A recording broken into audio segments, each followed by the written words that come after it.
Good evening, ladies and gentlemen. Welcome to today's webcast on the key highlights of the Interim Budget 2024.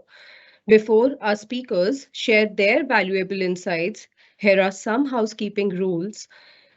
You can post questions for the panelists in the Q&A box, allowing our speakers to address them as time permits. Please leave your name and company details with your questions. In case we are unable to address them during the webcast, we'll surely connect with you personally to resolve them. Without taking up much time, I would like to invite Mr. Samir Gupta, National Tax Leader at EY India, to open the session. Thank you. Over to you, Samir. Thank you, Ruma. Greetings, friends, and a very warm welcome to this special webcast by EY on the interim budget 2024, which was presented earlier today by Madam Finance Minister. Very quickly, joining me today are my colleagues, and I will quickly introduce each of them. Dr. Srivastava, Chief Policy Advisor, EY India. Pranav Sayta is our Transactions Tax Leader. We have Uday Pimprikar, our Indirect Tax Leader. And we have Vijay Iyer, who leads our transfer pricing services. So just in terms of how we are packaged today, we'll quickly cover the budget backdrop. Dr. Srivastava will come and speak about the economy and the fisc highlights. I'm sure there are lots of interesting nuggets over there. We'll run through the policy announcements and then take up the direct and the indirect tax proposals. So that's how we will run the next hour and a half or so. Let me start with the budget backdrop, and somewhere, it's interesting to contextualize this with what we are seeing in the global economy. As many of you know, the global economy continues to face several challenges. We do have geopolitical conflicts which are creating an environment of sanctions, disrupted supply chains, and we are also seeing how economies are trying to manage the inflation, high interest rates. All of this is somewhere affecting the trajectory of the global economy. And somewhere we are also seeing a move away from globalization. Very interestingly, this year we will have about 60 plus countries, four very large economies, US, UK, India, Germany, go through an electoral mandate. And we'll have to see how that may potentially reshape the global order. If you pivot to India, clearly India continues to be the fastest growing major economy in the world. It used to be the 10th largest economy about 2014, and we are now the fifth largest economy, crossing over $3.5 trillion, expected to go to 2030, $7 trillion. So there's a lot of momentum that's coming on the back of, as we very well understand, two great pillars. We'll speak about the government's capex agenda and how we've seen that turbocharge the economy. But very interestingly, also, we've seen several developmental-led reforms, whether it's the PLI scheme, the focus that the government has had on creating bilateral trade and transport corridors, as well as the very competitive tax regime on the corporate tax side for new manufacturing. We've seen a lot of interest coming in from several global brands on Make in India. Somewhere the financial markets have also more than kept pace. We've seen them becoming very attractive. The IFSC, which even the finance minister alluded to as one of the pillars for the economic growth in India, is capitalizing and is somewhere tapping into several global capital flows. And this year, we've seen the stock market in India crossing over to becoming the fourth largest. We've just crossed Hong Kong, and India is now the fourth largest stock market in the world. If I was to quickly pick up tax reforms, and again, this has been a journey for a while. We've seen the GST reforms. We've seen several bold initiatives also taken on the direct tax side. But the cornerstone of where tax reforms have been is really around the use and the role of technology. And we've really seen technology play and create a virtuous cycle of increased compliance, resulting in the formalization of the economy, that resulting in the augmentation of the tax revenues. And therefore, it should be no surprise that, the revenues, the gross tax revenue mobilization from 19 to 23 has shown an almost 50% increase. And this is what's giving the government the fiscal space on the capex side as well as to lead the developmental reforms. We did not have a full economic survey which gets released, a day prior to the full budget. But we did have a policy review which came in from the DEA, and a couple of points that we pulled out from there. At the 7.3% growth, which is there for FY24, even in FY24, they're looking at a 7% growth estimate. And the change in the texture of expenditure and pivoting that towards the capital side is really somewhere coming to play.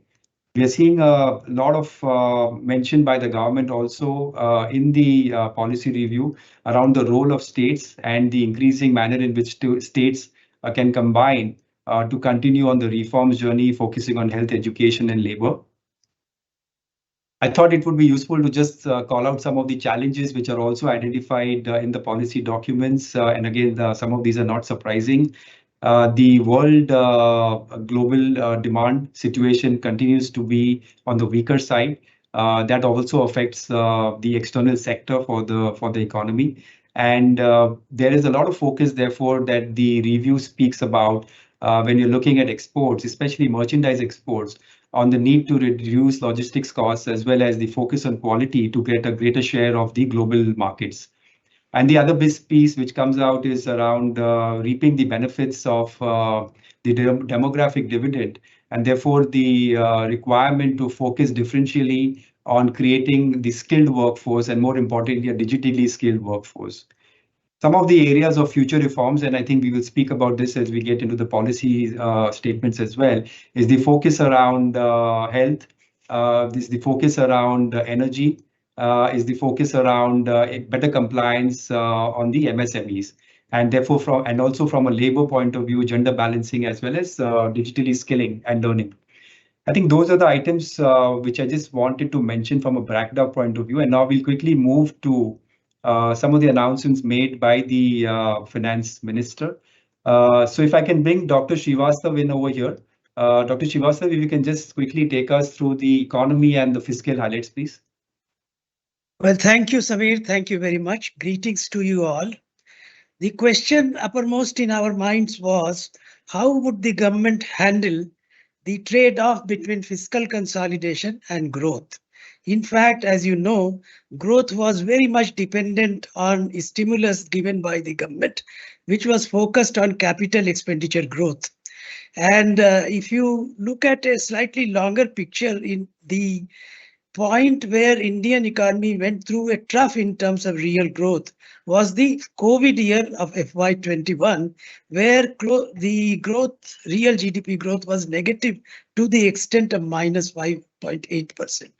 Since then, we started to pick up. The first year shows a relatively higher growth largely because of the growth effect. And that growth is at 9.1%.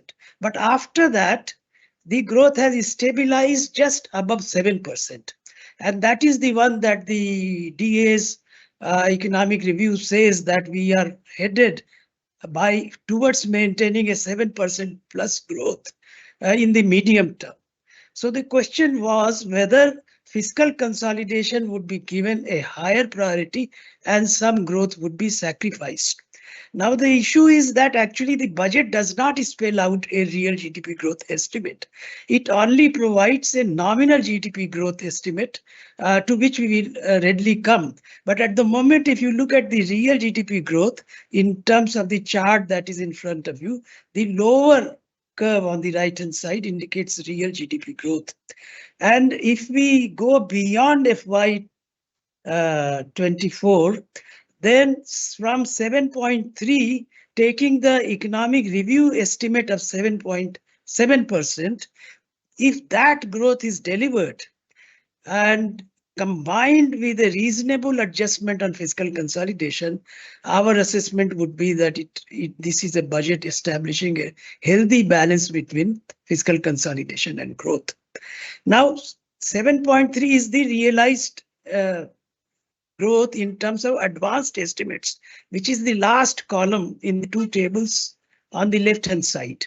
If you look at the demand side, the top two rows indicate private final consumption expenditure growth and government final consumption expenditure growth. Both of those are only marginally above 4%, indicating that the push to growth is not coming from the consumption expenditure side. Instead, it is coming from investment, which is the third row indicating gross fixed capital formation. And that is at 10.3%. That is for the economy as a whole. Behind that, there is a massive growth of central government's own capital expenditure, to which we shall elaborate as we move on. Now, the adverse part of the demand side is that export growth was limited only to 1.4%, whereas we imported at a rate of 13.3%. Together, when we consider net exports, its contribution was a negative, historically low, -3%.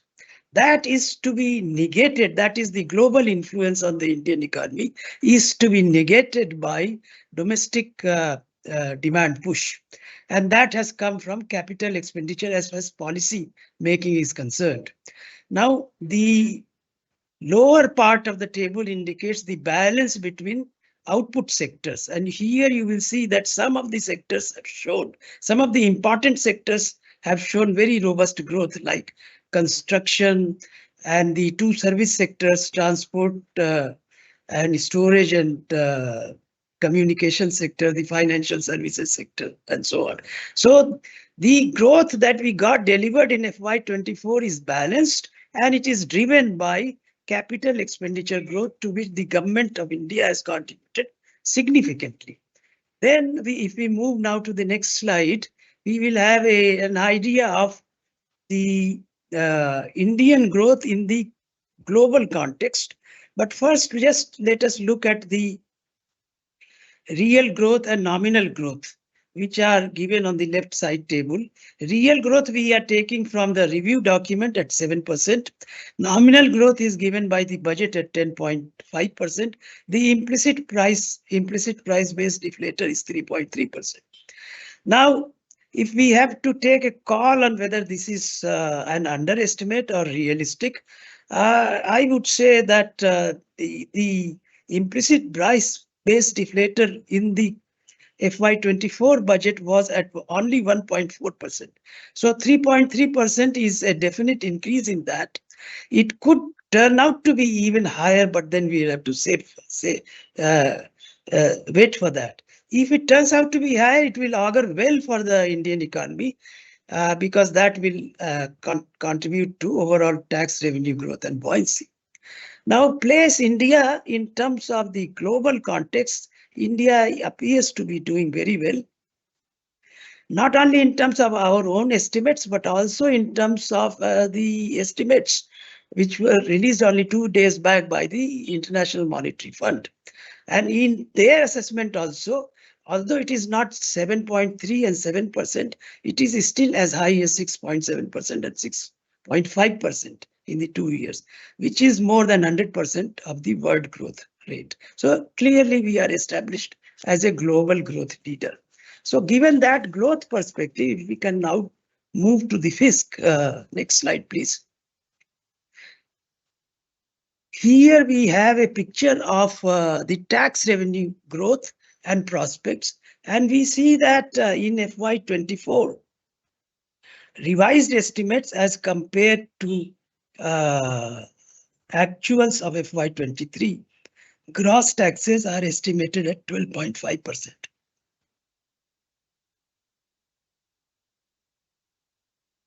And in FY25, these are brought down a little marginally at 11.5%. The reason for this reduction is a reduction in the buoyancy of gross taxes, which you will see in the last 2 rows of the lower part of the table.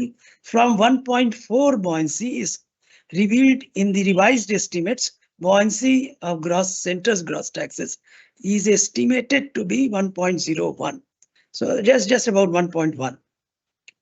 In both nominal growth and the buoyancy estimate, we may be in for a positive surprise. In other words, these estimates are conservative. If anything, our fiscal position would improve as far as Central's gross tax revenues are concerned. Now let us look at the tax GDP ratio. And there is very good news. Next slide, yes. Very good news as far as the tax GDP ratio is concerned, because you see in the last column, we have there confirmed data for FY21 and FY22 and 23 at close to 18%. You know, if you look at the long-term history of tax GDP ratio in India, it has languished between 16 to 18%. But averaging at about 17%. This is a clear improvement in the post-COVID era. And although we are not giving here figures for 24 and 25, because the state government tax GDP ratio is not available in terms of official figures, but our estimate is that it is going to be higher, close to or higher than 7.5%. If you put it together, this is very good news for India's fiscal management, in the sense that for the first time for more than a period of 30 years, we would have crossed 18% of GDP in terms of tax GDP ratio. That actually would provide a very solid revenue background for the Indian economy to kind of take off and confirm its position as a global growth leader. Now we come to the issue of how the budget has established a balance in terms of reducing the fiscal deficit while maintaining a real GDP growth possibly at 7% plus. Now, to be able to do that, let us look at the expenditure side of the budget, which is there in the next slide. Now, revenue expenditure growth is limited to 3.2% in FY25 RE. But if you look at the longer term picture, then it is coming down from 7.5% to 2.5%, and then slightly increased to 3.2%. Let me indicate to you that it is very difficult to control revenue expenditure, because part of that is interest payments. And as long as you have very high debt GDP ratio, we have to provide for committed expenditure on account of interest payments, also for pensions. Therefore, to limit revenue expenditure growth at 2.5% or 3.2% is very commendable. And that constraint on revenue expenditure growth is the one that provides fiscal space for capital expenditure growth. Now, somehow, most of the discussions were quoting capital expenditure growth only at 11% in FY25. But when we look at the comparison between FY25 budget estimate vis-a-vis FY24 revised estimates, this growth is 16.9%, which is a lowering from the preceding year's 28.4% growth. So although it is lower, but it is not lower by a massive margin. In fact, 28.4% is much lower than the budget estimates, which was close to 37%. So 28.4% has enabled a real growth of 7.3%. Therefore, one might assume that close to 17% capital expenditure growth in FY25 might help us achieve a 7% growth. There are other supplementary factors that might also augment this, because the scheme to support state level capital expenditure growth in terms of interest-free loans to the state governments has been extended for one more year. So some support will come from that side. Also, as we see, when the fiscal deficit is reduced, government's claim on market borrowings also gets reduced, and a fiscal space gets created for eventual reduction in interest rates. Therefore, even the private sector investment might start to take off in the latter part of the fiscal year. And from here, we move on to achieving budgetary balance, which is the crux of the making of the budget. And you see that this is being achieved by a combination of net tax revenue. So I now focused on the FY25 budget estimate column, and net tax revenues, which is what the central government gets from out of gross tax revenues after providing for the share of the state governments. That is 7.9%. To that, we add the other components of non-tax revenues and non-debt capital receipts. Together, non-debt receipts are now adding to something like 9.4%. So fiscal deficit, therefore, when it is brought down to 5.1%, would still enable us to finance an expenditure growth of 14.5%, which is broken into revenue expenditure, which is 11.2, so slightly lowering of that, and capital expenditure. These are relative to GDP.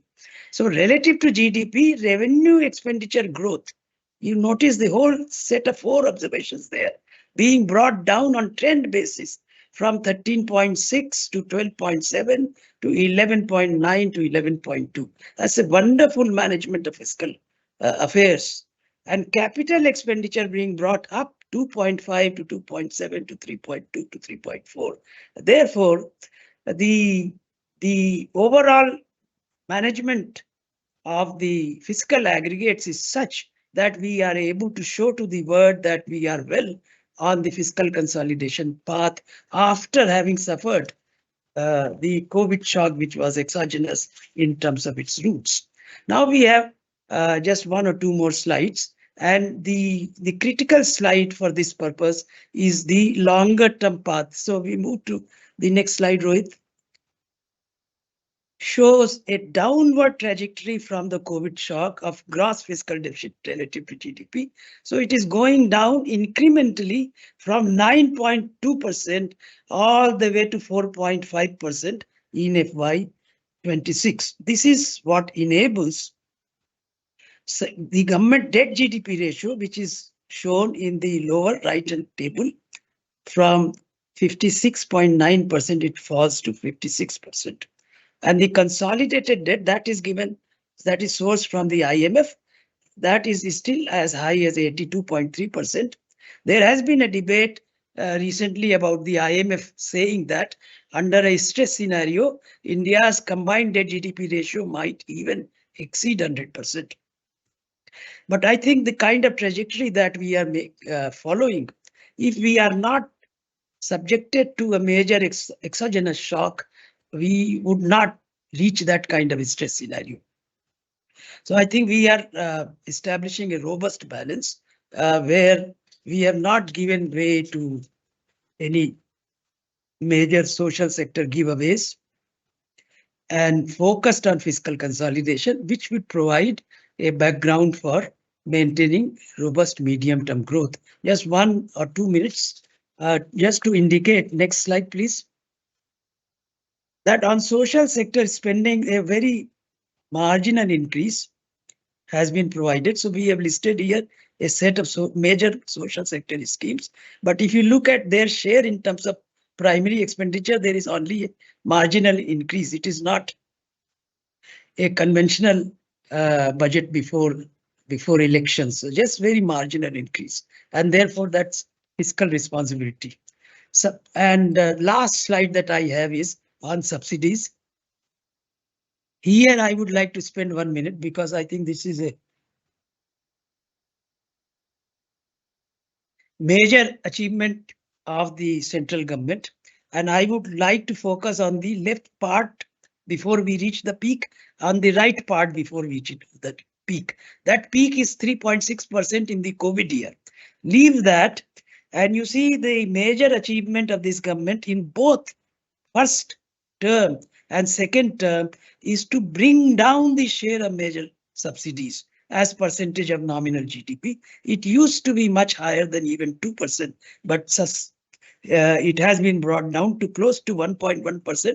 That's where we were just before COVID, and we are back to that comparable situation now. So I would say that the budget has been able, in conclusion, a robust and healthy balance between fiscal consolidation and growth.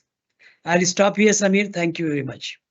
Sure, DK sir, there are some questions that have come in, but I think we'll bring it together in the end, especially Okay, around your views on fiscal consolidation over sustaining growth. So right. I'll give you some time to think about that. Pranav, should we get started on policy announcements? Yeah, thank you. Thank you, sir, so much for the lovely comments. And thanks, Samir. Good evening, friends. And we'll quickly go through the policy announcements made by the finance minister before going on to the direct tax proposals. So as was said by DK, sir, one is the capex outlay as per the media is 11% increase from the last year. And essentially that was taken on the basis of the budget estimate, I think, of financial year 24. But given that the budget estimate of financial year 24 estimated a 37% growth, but we are actually likely to end up based on revised estimates at less than 29. The actual capex increase based on the revised estimate for financial year 24 for the coming year, financial year 25, will be as much as 17%, which is not bad.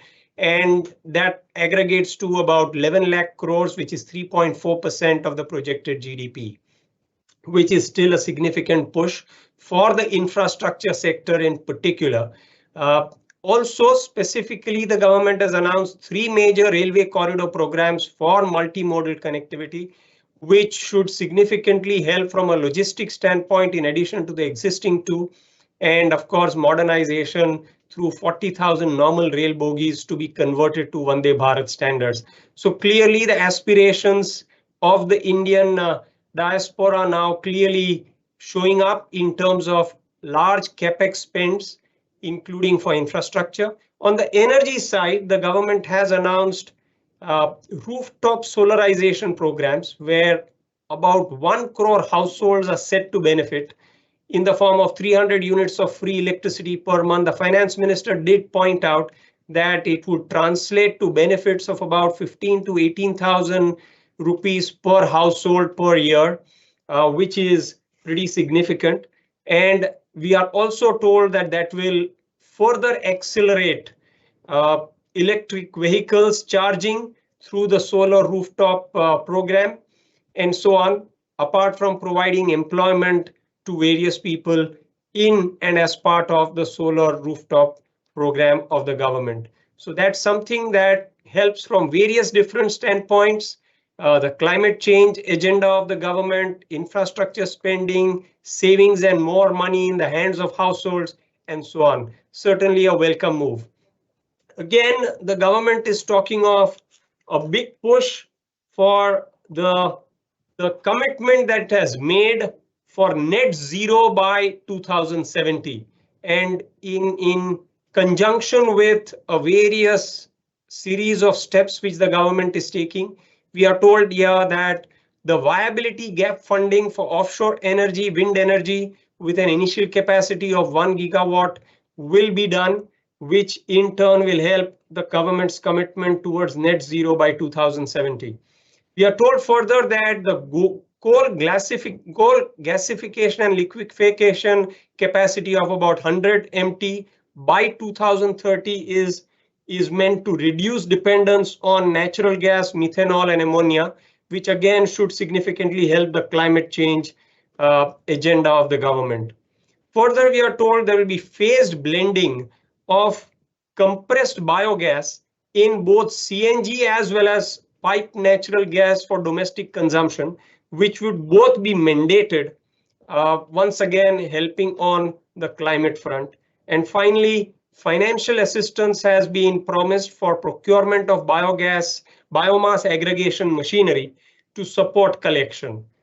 Moving on to the next set of policy announcements, the government has, so to say, announced a big push towards strengthening the e-vehicle ecosystem by supporting manufacturing as well as charging infrastructure. So we are told now that there will be a significant push towards promoting charging infrastructure. More details are awaited, but typically one expects that there will be discounts and subsidies which would help creation of far more charging stations and charging infrastructure should get a fillip, which is one of the chief ingredients to make the e-vehicle system successful. Also, probably we are looking at some discounts on electricity rates for e-charging of vehicles. More details might be expected, but these are some of the things that the industry expects to give a fillip to e-vehicle ecosystem as seems to be proposed in this particular budget.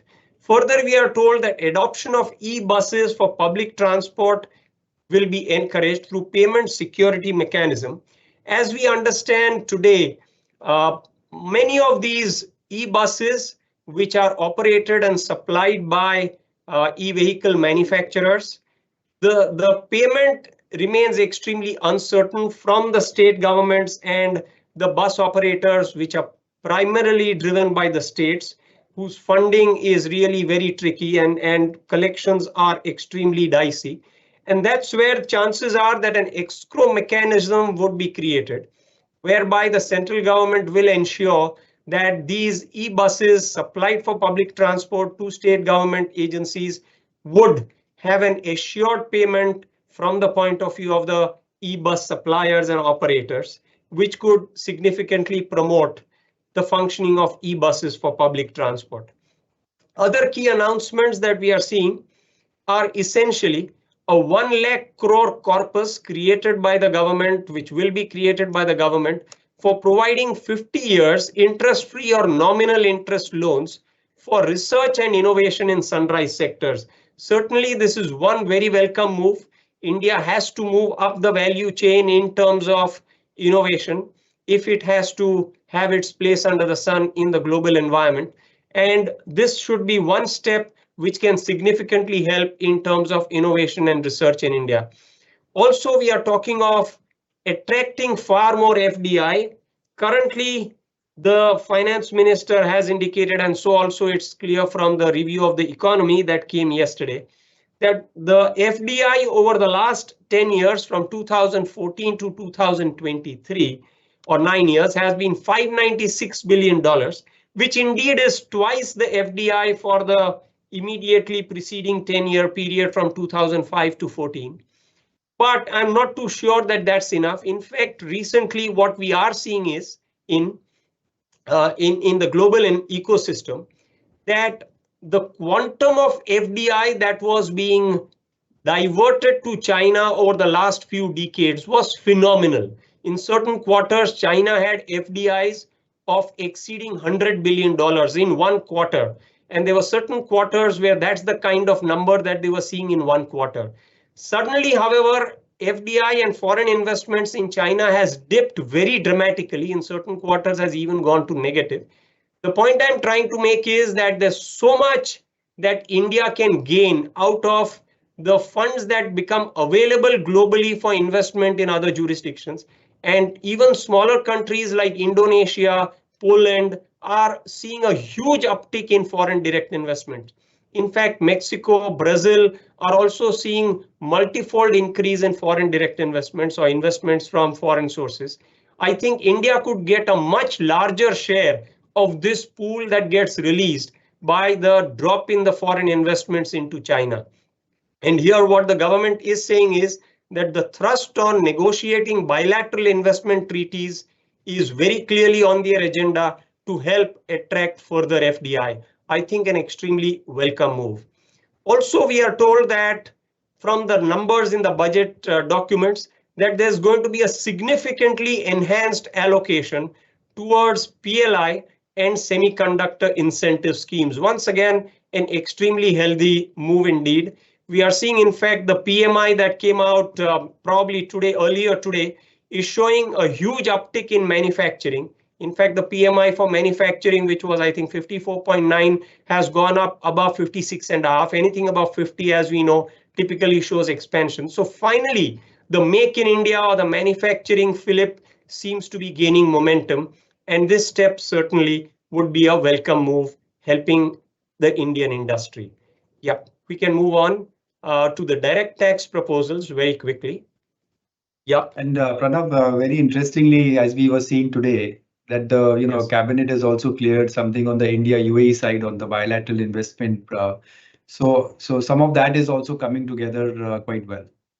Absolutely. So thanks for pointing that out, Samir. Sorry, I missed mentioning that, but indeed, therefore, the bilateral investment program certainly should help, because that gives significant comfort to Confidence international to the investors That's right. when it comes to investing in India. Very true, Samir. Yep, let's go on. So from a direct text point of view, not too many changes that the finance minister has announced, of course, given that this is an interim budget, essentially a vote on account. But one measure from a rationalization standpoint that she does mention, and generally the thrust of the finance minister seems to have been continuously to gain taxpayers' trust and build that relationship between the taxpayer and the tax collector of trust. Also to simplify things and probably give a face which is more taxpayer friendly. Once again, in that direction, what the finance minister has suggested is that all outstanding direct tax demands up to financial year 2009-10, which will be less than 25,000 rupees, will be completely wiped out, withdrawn. These are more irritants in terms of old data not being available, things not being clear as to whether those demands are justified or not. I think an extremely welcome move. We don't know what the exchequer's cost will be for this particular release, but certainly a very welcome step. And for the financial years 10-11 to 14-15, any outstanding demands up to rupees 10,000 will again be completely withdrawn. So these are small irritants, demands pending for a very long time. Details now would be very difficult to get, and the government says we will wipe out these demands. There are, as we know, this year's budget documents do not have any notes to clauses, no explanatory memoranda, etc. And this particular withdrawal of outstanding demands does not find even any place in the finance bill. So I guess it would come in the nature of some internal guideline or circular whereby those demands will go out of the government's registers. Again, I assume these would be demands which would be existing as on 1st February 24. So if these are demands up to 1st February 24, uncollected, outstanding in the government's records, they would be withdrawn.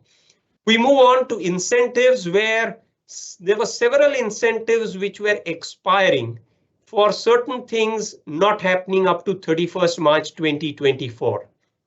And many of these have been extended by a year to 31st March 2025. Since the final budget will probably come only in June or July, in order to give advance intimation, this seems to have been done through the current interim budget finance bill that has been introduced in Parliament.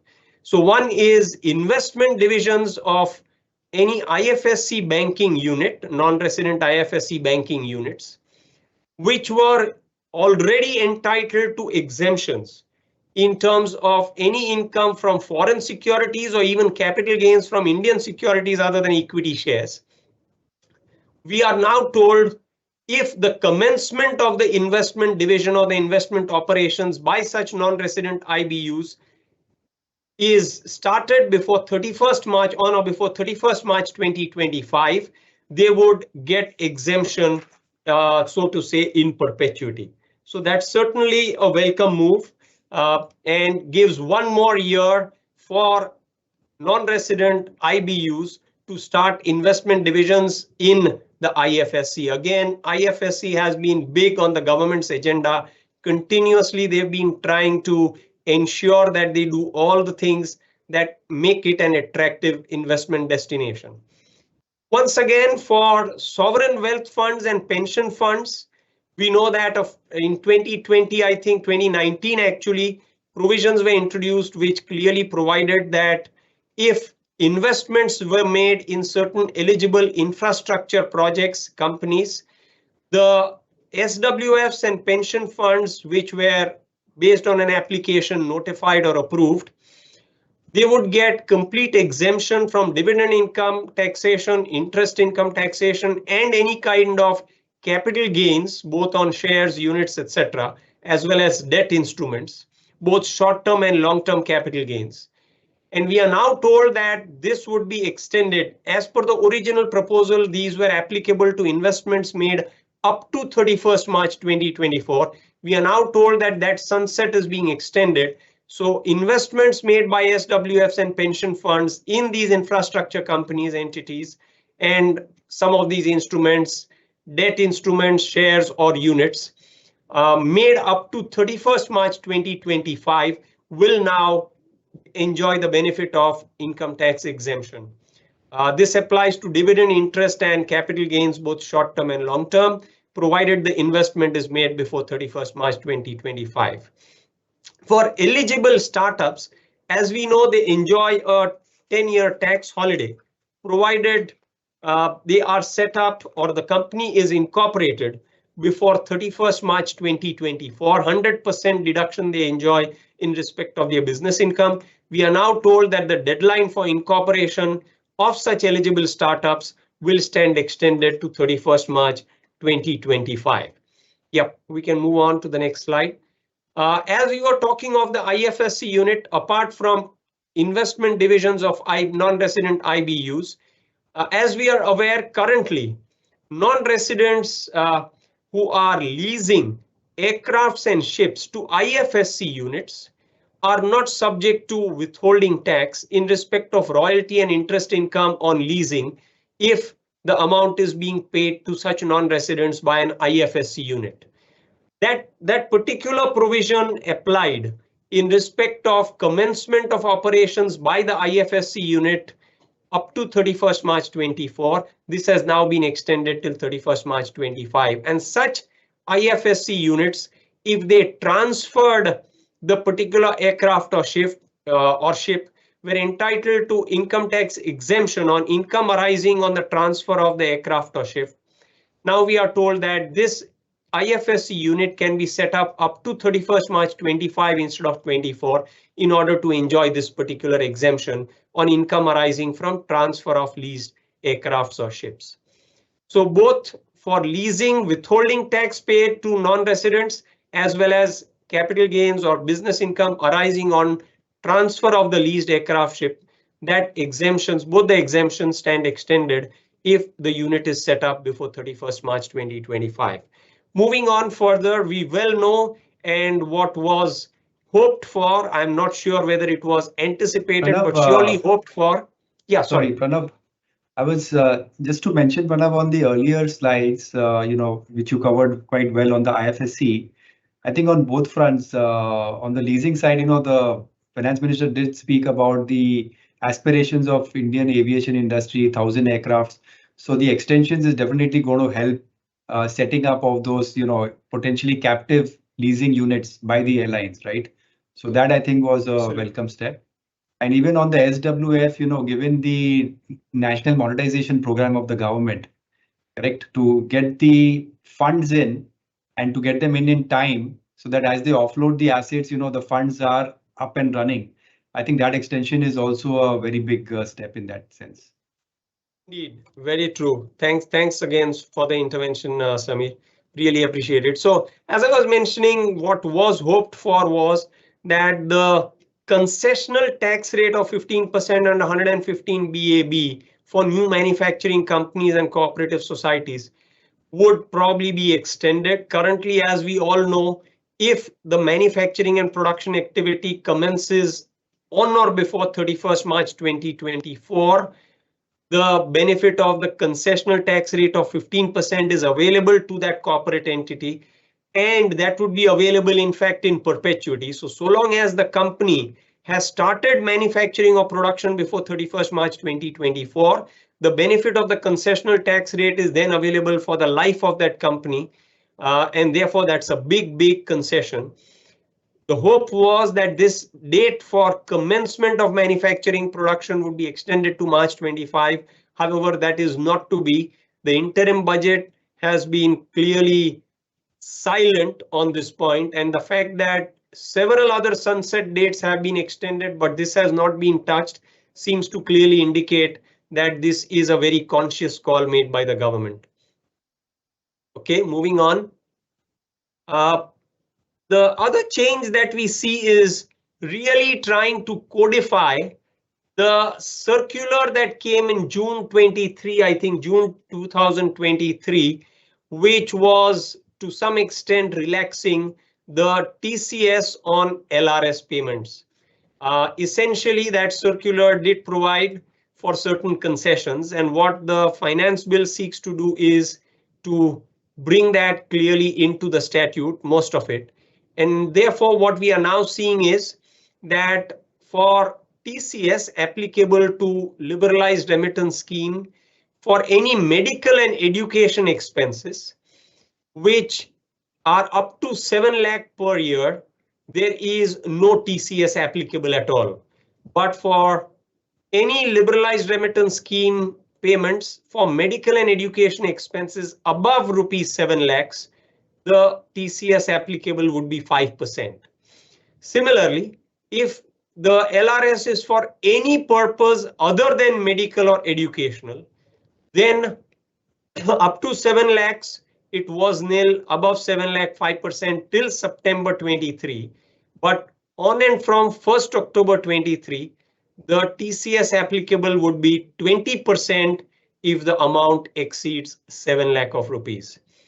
Again, for purchase of overseas tour packages, the TCS would, which was up to 30th September 23, 5%, will on and from 1st October 23 be 5% for a sum up to 7 lakh per year, and for amounts exceeding 7 lakhs, it would be 20%.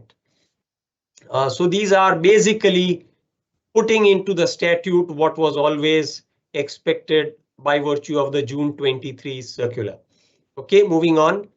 There are not too many amendments that have been made, as I said, in the interim budget finance bill, but indeed there were expectations from the main budget as well as the interim budget that some announcements would be made to streamline and rationalize the capital gains tax regime. Currently, the capital gains tax regime has varying parameters, and it's become extremely cumbersome, complex, because it depends on a whole host of things. The rate of taxes differ, the holding period is different, depending on the nature of asset, depending on the residential status of the taxpayer.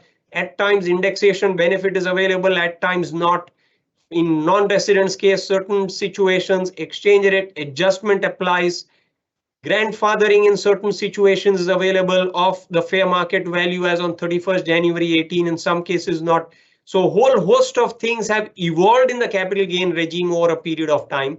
And the expectation is that to be streamlined, rationalized. I guess they have probably deferred it to June or July 23. One doesn't know whether it eventually comes, but we wait and see. Similarly, the withholding tax regime has become so complex and cumbersome, with more than 30 provisions, sections dealing with payments to residents, with TDS rates ranging from 0.1% to 30% for lotteries, lottery winnings and gaming winnings, online gaming winnings, and so on and so forth. So the range is huge. The characterization disputes that can arise because there are sections which overlap, which payment falls under which provision, sometimes is extremely complex, resulting in a lot of uncertainty, compliance, complexity, and of course, potential litigation. So again, that's an area where we anticipate that some amount of rationalization will happen in due course. Thanks so much for listening. Happy to take questions, maybe at the end, Samir. Yeah, we'll come. I think there are some questions, Pranav. We'll come together at the end. But what I thought is we have Vijay here as well. And Vijay, you know, we've been seeing a lot of global dialogue, discussion, and anticipation in India also on BEPS Pillar 1 and Pillar 2. So maybe if you can, you know, quickly spend a couple of minutes on explaining where India is on this landscape, what the global situation is, and just some, you know, overall sharing of how the framework could work. If you can just come in, Vijay. Yeah, thanks, Amir. So we know that Pillar 2 is already alive around the world. So we have a few countries who have already legislated Pillar 2, which basically means that there will be a minimum tax of 15% in every country for companies larger than 750 million euros of global turnover. So companies who are covered by this legislation in various countries were looking closely at India to see whether India legislates it or not. So January 1, 24, a bunch of European countries have started this. There is Korea, a few other countries who have already started. So the regulation basically says that you have to have a minimum tax of 15%. The 15% is computed in accordance with the formula that OECD has worked out. So if you're not touching the 15% as per that domestic tax payment, then there will be a right for various countries to collect that tax. We will cover that in a bit, but effectively, this means that every company will see some element of increase in effective tax rate. So the presence in these low tax jurisdictions may have been small, and therefore the overall impact may not be too large. But every company needs to do its check as to whether it is covered. That is, does it breach the 750 million euro threshold? And what is the tax that it's paying in various countries? And if it's less than 15%, it will have an impact on the ETR. So that becomes a exercise that has to be done anyway, whether India legislated it or not, for both inbound companies as well as outbound companies. Inbound companies are more concerned with trying to see whether there is anything in the Indian tax incentives which brings down their effective tax rate in India below 15%. That is one part of it. The other is using the OECD formula for computation of this tax. Are they actually touching the 15% or not? I presume it will be a very small population which will need to do something about it. But Indian headquartered companies will be far more concerned because they need to be looking at their global presence to see whether they are less than 15% in any of the countries.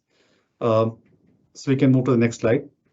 So we thought that we'll give you an idea of where countries are in this legislation. So especially India headquartered companies looking at the global map will see that there is already legislation in countries like Korea, UK, EU, which will be looking to collect any shortfall in taxes.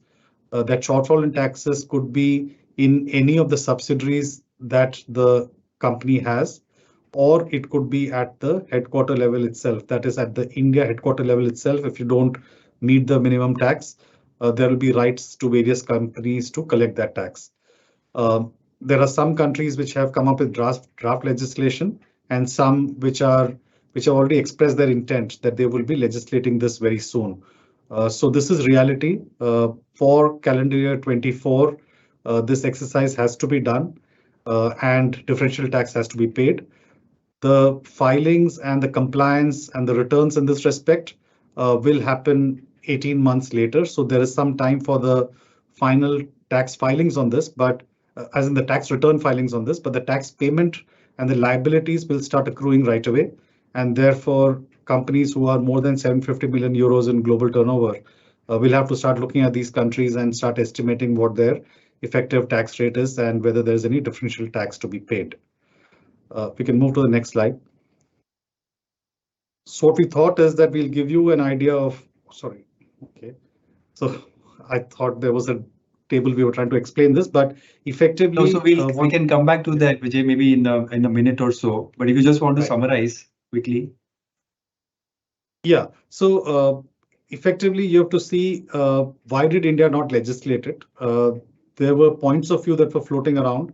The first point of view was that whether India has to legislate something for what is called as a qualified domestic minimum tax, which is to say that if there is an Indian subsidiary of a foreign company which has a presence in India, but if that particular group consolidating all of its entities in India ends up with an effective tax of less than 15%, then does India need to impose a minimum tax on that? Which basically means that, and let's say, for the sake of example, there is just one legal entity that an overseas group has in India, and that is in the gift city, which is at a less than 15% effective tax. Then how would that be treated? So India needs to legislate that. So the question was whether it should be legislated in what form or shape. The second question is that if there is an India headquartered company what kind of compliances do they need to do? What kind of tax collections will the India headquarter company provide or pay to the Indian government for minimum tax in various countries? The mechanics of that and whether there will be any need for tax payment in India or not. So I think the government was grappling with the thought, but they haven't legislated it right now. So at this point in time, if we assume that there is no legislation coming until next year, then for calendar year 24, there will be some country that will collect the tax that India could have collected. So we'll wait and see what happens. And compliance by Indian headquarter companies will happen in some other country and not happen in India because of the fact that India has not legislated the Pillar 2 requirements. The logistics of doing this in the next budget, as in July or September, we'll have to see how that happens and whether there is a way this can be covered for calendar year 24 or not. But this is something that we'll be watching because compliance for this has already started, and it's a question of how much to pay and where to pay and in what form or shape should the return be filed. So to that extent, some questions will get answered when the next budget comes out. Yeah, so more to come in the main budgets, and we'll have to wait for that. All right. Yeah. Let's move to the indirect tax proposals quickly. Uday, you want to come in?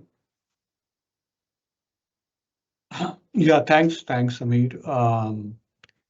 So this being a interim budget, as in the case of other, there's no changes in the GST rate, no proposals to change. Having said this, I mean, at a conceptual level, the changes that come related to GST come from recommendations of the GST Council. And there have been some amendments that have been proposed in the GST legislation, while the proposals on the GST rates have not kind of come. But there have been some amendments to the GST law that has been proposed in the present finance bill upon the recommendations of the GST Council, or I mean, a couple of them. The first kind of, if I can take, there is an amendment of two sections that have happened. One is the definition of the ISD, which is Input Service Distributor definition, and the provisions related to that, which comes from Section 20 of the GST Act. These have come from recommendations from the 50th Council meeting.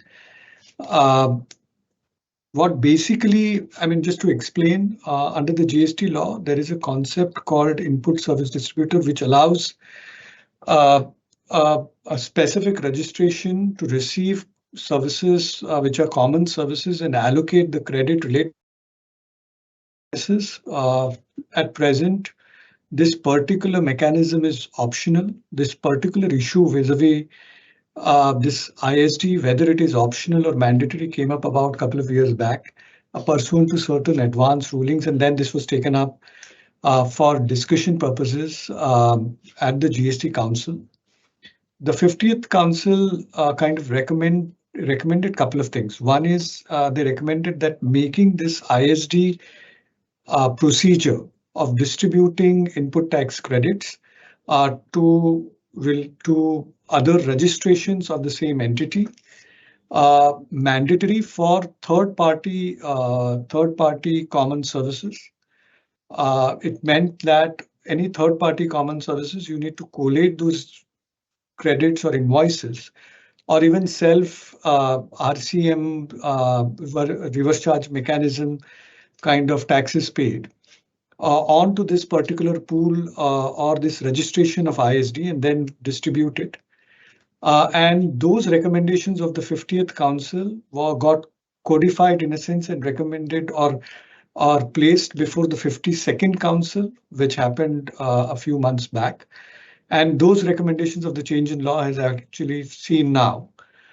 We believe that the procedure for distribution is going to come about very soon. We'll get notified, which would mean amendment to Rule 39. And we expect those procedures to be similar to what they are right now. Okay, but having said that, this has now become mandatory, and there's going to be impact on the way companies will need to look at which of the expenses go from from a cross charge to an ISD, mandatory ISD. Those decisions will need to be taken, and then putting a process in place subsequently for this distribution. So that's going to happen. The second bit, very, very specific. We actually debated whether to put this or not in this particular slide. But for tobacco and tobacco-related certain products, there is a tax to be paid basis their packing machinery is registered. If there is a specific insertion of a subsection 122(1)(a), which imposes a penalty of couple of lakhs if you fail to register those packing materials, machines, and also, enables the department to kind of go ahead and confiscate those or seize those if that compliance is not done. So that's the other amendment. Again, recommendations from the council that have got executed right now. On the customs side, no changes in the budget. The standard rate of customs duty continues to maintain at 10%. There were some minor amendments made just a couple of days before the budget. The first amendment we've taken up is the amendment to basic customs duties on inputs, parts, assemblies, or subparts used in the manufacture of cellular mobile phones. This was an ask of the mobile industry to kind of reduce that basic customs duty from 15 to 10%, because a 15% BCD was actually impacting their competitiveness in the international markets. So this is a welcome change to the overall kind of setup. This should kind of reduce the cost, have an impact on the cost, or reduce the cost by around 1.5% in the overall scheme of things. On the other amendments was that they've extended the validity of identified exemption notifications to 30th September 24, primarily 30th September 24. The background to this is that way back in FY21 Finance Act, the entire exemption regime from customs was proposed to be looked at pursuant to that, and so all exemption notifications were in a sense given a validity period of 2 years, and then thereafter a specific extension needs to be applied for every exemption notification. In the past 2-3 years, about 400-500 exemptions have been tweaked, reduced, given away, and this particular interim budget kind of called for this extension till the time the main budget comes in. So that I think is to be looked at. The allocations of both RODTEP and ROSCTL have been marginally increased, a little bit increased, and the ROSCTL scheme has been extended till 31st March 2026 again. Welcome, it gives stability and so on and so forth. So those were the key updates on the GST and this. Samir, should I just take up the GST agenda that we see for the future? I thought if you can maybe do it in 2 or 3 minutes, then we just there are some couple of questions I did want to cover them quickly. Sure. So then, on the agenda front, I think if once the next kind of government gets elected, I think there has been a lot of talk about the next phase of reforms and major reforms to be executed for GST. That can be broadly categorized into about 2 or 3 broad categories: simplification of legislation related to valuation, credit, and other bit. And the rate rationalization, I think, as an activity for GST, as in the case of customs, will continue. A lot of representations need to be made with regard to expansion of the credit mechanism, as also removing arbitrary blockages of credit to remove the cascading impact. And I think that overall subject need to be kind of discussed. The second bit is on managing controversy. The last few months have seen an explosion of litigation on account of closure of assessments and inquiries and investigations. That controversy needs to be managed. GST tribunals will get operationalized. Several amendments have been kind of put in place to kind of operationalize it, but we would see now establishment of the relevant benches and scalability to be kind of mapped out over the next a few months. Some bit of work on centralization of audit and assessment framework is being talked about. And also, I think some kind of dispute settlement schemes would be required to reduce the burden of litigation as we go along. A lot of work would need to be done for these purposes. On the customs side, the duty rate rationalization, I think, will continue. Alignment with the PLI and Make in India kind of program will also continue. There has been a constant task of having some kind of dispute settlement scheme. Again, in customs, we had one in service tax and excise.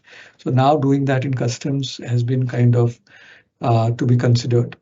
The AEO program, I think the coverage of the same is sought to be increased. I mean, there's a reason for it. The time taken for an AEO to clear goods is about 38-40% lesser than a normal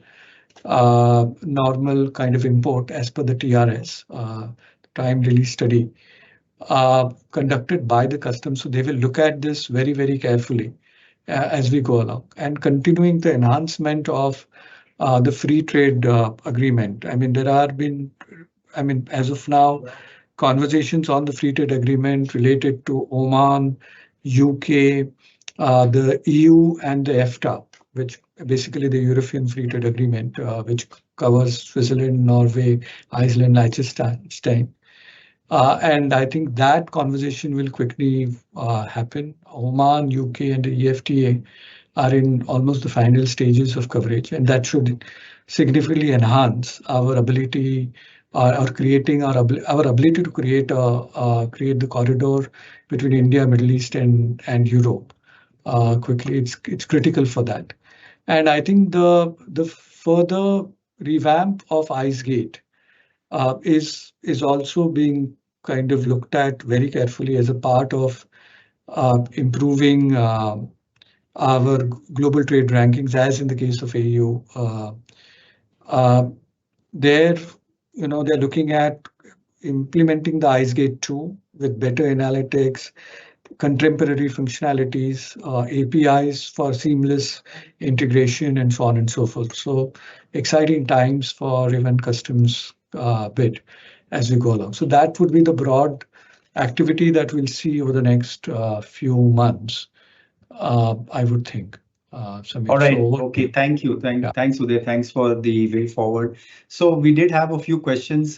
We do have a couple of minutes. So I'll just bring this in. Look, I think we knew that as an interim budget, there would be very marginal proposals on the tax side that would come. Just some tweaks and, some extensions of time periods. So to that extent, this was anticipated. Pranav, there is this one question, because on the new manufacturing side, and I think you kind of underlined that point, but the question really is that, given that this is not coming now, the extension, there is a clear expectation that it will still come in the main budget, which of course is the possibility and a good possibility. But just in terms of the advice is more in terms of, what implication should we have and should we be doing anything about this? Yeah, extremely good question, Samir. So given that they have extended the sunset date in many cases, but not in this one, certainly it's difficult to predict or difficult to say that it will come in the June or July budget. So the best thing probably to do is, if there's any possibility, one should leave no stone unturned to try and see that the manufacture production can commence before 31st March 24. I do not think that it may be necessary that one has to commence manufacture production at full scale as well. But so long as manufacture production can be commenced before 31st March 24 and you have entered the window of concessional tax rate under the section 115 BAB regime, then even if the further expansion can happen later, the company becomes a qualified company entitled to the 115 BAB concessional tax rate. So I think that's something that should be explored to the extent, of course, it is feasible, and one can try and see if that can be expedited, accelerated to start production before 31st March 24. No, absolutely. So leave no stone unturned to try and get in there prior to March 24. Vijay, there was this question on BEPS Pillar 2, right? And of course, I think there was an expectation that at least there would be some mention. But just quickly, if you can give 2 or 3 points which, companies must think about to just prepare themselves, given that, there is a basic framework that is already in place globally. So just if you can share that 2 or 3 points around what should companies do to prepare themselves in anticipation of this. So I think the first step is to be able to check, are you under the safe harbor for CBCR? So the OECD has said that if your CBCR is a compliant CBCR, which means it's being prepared on the basis of the audited financial statements and not management accounts, and you have certain companies which are not too large in the group, and you have paid taxes under the domestic tax law of those countries at a rate higher than 15%, you may not need to do the detailed computation as per the OECD formula. So you get a safe harbor. So first is to ensure you are in the safe harbor for CBCR. Get as many countries out of your compliance as possible. Then whatever is left where you're not compliant on when you're not compliant on the safe harbor, you have to do the computation as per the OECD formula. So you have to do the effective tax rate determination. What are you actually computing? And once you have done that, you have to determine where you need to pay this. So at this time, I think it's a bit fungible because you have the local countries legislating a minimum tax. Some countries saying that we will collect the tax under income inclusion rule. These two taxes are already applicable. So you will see where you need to pay and what is the local country compliance. So if you're an India headquartered company, then which is your immediate subsidiary or intermediary holding company in your group, the liability may shift there. You might have to provide for it in your books to say this is additional tax to be paid. At a consolidated level, there will be effective tax rate increase, but you also have a local country level tax liability to account for. So you need to do that. And just the last point, to make sure that you get the best computation of the OECD formula, you have to make sure that in your accounting, you are aligning to what OECD is saying about the various ways the accounting will be done for various items of income and expenditure, especially like deferred tax and things like that. The simple point is that if you have a tax loss, but there is no deferred tax asset that is booked in the books, then this tax loss is not available for calculation. So you lose money. It's money on the table if you haven't done accounting at that basic level. So just make sure that the accounting is tied up with what OECD wants to minimize your tax outflow. Okay, so that's good. So you need to do quite a bit of analysis just in anticipation of what it could be. So that's no, it's not anticipation. It's already there. So India may not collect it. No, I know, but I'm saying that if companies have not started doing that, they need to bring that in and see where they are, because since the design is not yet been formulated at our end, they need to bring that into the picture. Yes. Uday, there were some questions on input service provider, but the way I see it, I know it's more around the impact of the proposed changes. But I think you covered that in terms of doing the analysis between input as well as cross charges. So I think we'll skip that. I think just one last thing, DK sir, is just in a line or 2 lines, from your perspective on budget 24, establishing a balance between social sector and infrastructure spending. Yes, the idea is that the central government and state governments have all subjected themselves to fiscal responsibility legislations. And central government target in terms of debt is 40% and in terms of fiscal deficit is 3%. Now the dynamics happens such that there are 2 major drivers of central government's fiscal deficit exceeding the target. One is whenever general elections come, the social sector giveaways actually increase inordinately. The other is that if we are hit by a macro stabilization event such as the COVID shock, then in one shot, the fiscal deficit rises inordinately. So it rises quickly in 1 year, but when it adjusts downwards, it takes several years. That is the reason for the trade-off and conflict. Now, the expectation was that this being a very important general election, the central government may relax a little bit on fiscal discipline and give a lot of social sector giveaways. And that has not happened. On the other hand, if infrastructure is expanded, that also adds to demand, that also adds to employment and so on. So that is a positive deviation from fiscal, even if it is financed by borrowing. There also, the central government has kept a constraint and limited the growth. So I think the balance has been well established. And if there is more action to be taken, it might be done in the main budget. Great. So thank you so much, DK sir. It's always good to have a happy economist. So with that, friends, thank you very much for joining our webcast. And there are some more questions which have come, and we will get back to you on a one-to-one basis. Thank you very much, and look forward to seeing all of you soon again. Thank you. Thank you.